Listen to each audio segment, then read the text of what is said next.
Olá, gente, vamos para mais uma aula. Hoje nós iremos falar sobre caça predatória, só fazendo uma recapitulação do que a gente já trabalhou. Nós já falamos sobre superpopulação, nós já falamos sobre a extinção, né, de animais e, na verdade, da biodiversidade dos seres vivos. Nós já falamos sobre poluição, já falamos sobre diversos desequilíbrios ambientais e todos ocasionados aí pela espécie humana, tá certo? É bem interessante que a gente faça uma reflexão sobre o nosso papel no ecossistema. É importante que a gente faça uma reflexão sobre o nosso papel na natureza e o que a gente quer. Uma coisa é certo, o que a gente faz, a gente recebe de volta. E se a gente vai fazer coisa negativa, a gente também recebe o que é negativo, tá ok? Então, hoje nós iremos falar sobre a caça predatória. Você pode aí, nos grandes centros urbanos, achar que isso é um problema já vencido completamente, mas muito pelo contrário. A caça predatória, também conhecida como caça furtiva, ela está muito presente ainda e olha só, ela é grande responsável pela perda da biodiversidade. A caça predatória, o comércio, a gente até falou, nossa aula passada foi comércio de espécies silvestres. Então, a caça predatória, o comércio de espécies silvestres são grandes responsáveis pela perda da biodiversidade, tá certo? E o que é essa caça predatória? Porque há muito tempo já se caça. Os nossos antepassados, desde a pré-história, os índios que aqui habitavam e que habitam, ainda tinham essa questão da caça, né? Só que a caça ali era para sua subsistência. A caça antigamente era para que fornecesse a sua alimentação.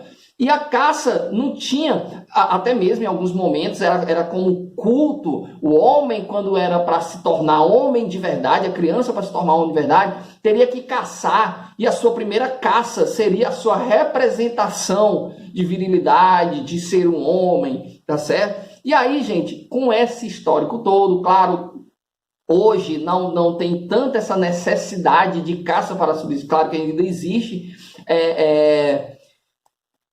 culturas muito tradicionais ainda, mas o que a gente vai falar nessa aula de hoje é exatamente sobre essa caça furtiva, tá certo? Que é aquela que busca apenas o lucro, aquela que busca a sua recompensa financeira, tá certo? Então, eu vou dar alguns exemplos de animais e de plantas que sofrem com isso e a sua utilização. Tem muita gente que busca, por exemplo, os elefantes, né? Os africanos, por exemplo, os elefantes africanos, que buscam o elefante, caçam o elefante para retirada do marfim, tá certo? Os tubarões, por exemplo, muita gente os caça exatamente para buscar suas barbatanas, né? Os rinocerontes, hoje nós temos aí inclusive extinção de rinocerontes, exatamente pela busca incansável da espécie humana, pelos chifres, nada mais do que a busca pelo lucro, a busca pelo comércio,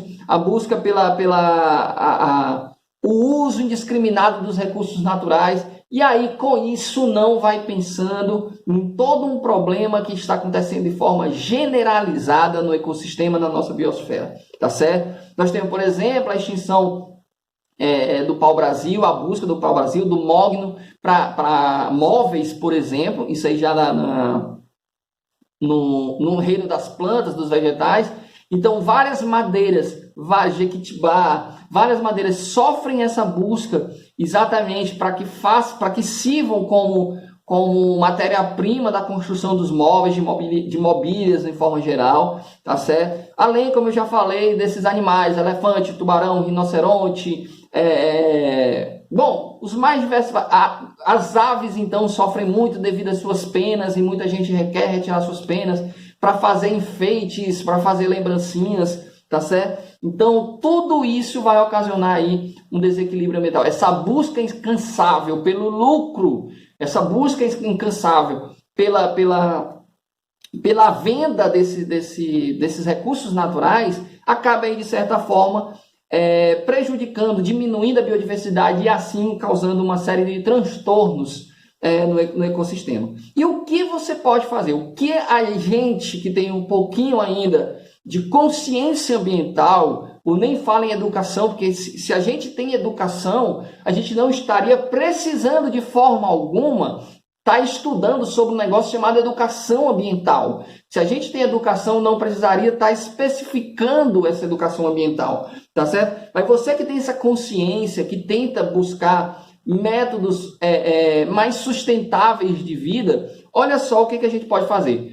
Consumir produtos de origem reciclada, tá certo? O consumo desses produtos reciclados vai ajudar em muito essa diminuição da biodiversidade, tá certo?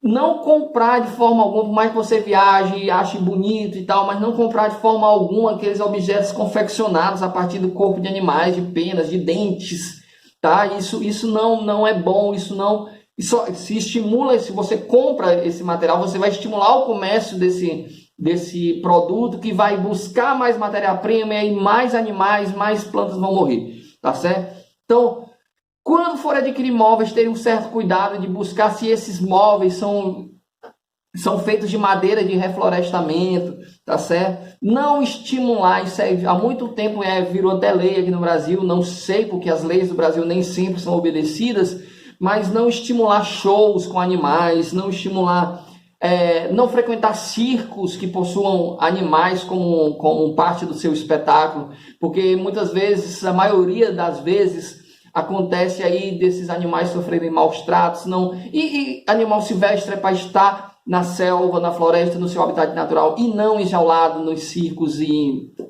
Bom, existe também uma campanha até mesmo contra o zoobotânico, por mais que tenha cuidados, veterinários, biólogos, mas não é interessante vê-los daquela forma. A gente sabe que existe um sofrimento ali, tá certo? Então, a gente tem que começar a mudar os nossos hábitos para que aí sim a gente consiga realmente ter uma mudança, tá certo? Mais efetiva na sociedade, na nossa comunidade biológica. Bom, e aí fica uma reflexão, gente. Fica uma reflexão. Nós vamos ter mais uma aula falando exclusivamente de resíduos urbanos, lixo urbano, e vamos falar também sobre os 5 R's. 5 R's que não a solução permanente, mas pelo menos vai nos ajudar muito nessa redução aí do consumo e desse desequilíbrio ambiental causado pelo homem. Então, nós temos uma reflexão que, olha só, o segredo, minha gente, para a gente desenvolver uma sociedade melhor, um país melhor, um Brasil melhor, um planeta muito melhor, é através da educação. Tá certo? É através da conscientização que a gente vai adquirir a partir da nossa educação, tá certo? Porque juntos, a espécie humana, certo? Juntos, a gente nos colocando como parte, não soberano, mas como parte do ecossistema, a gente pode reverter esse triste cenário ambiental que a gente está vivendo agora, tá certo? De queimadas, de desmatamento, de caça predatória.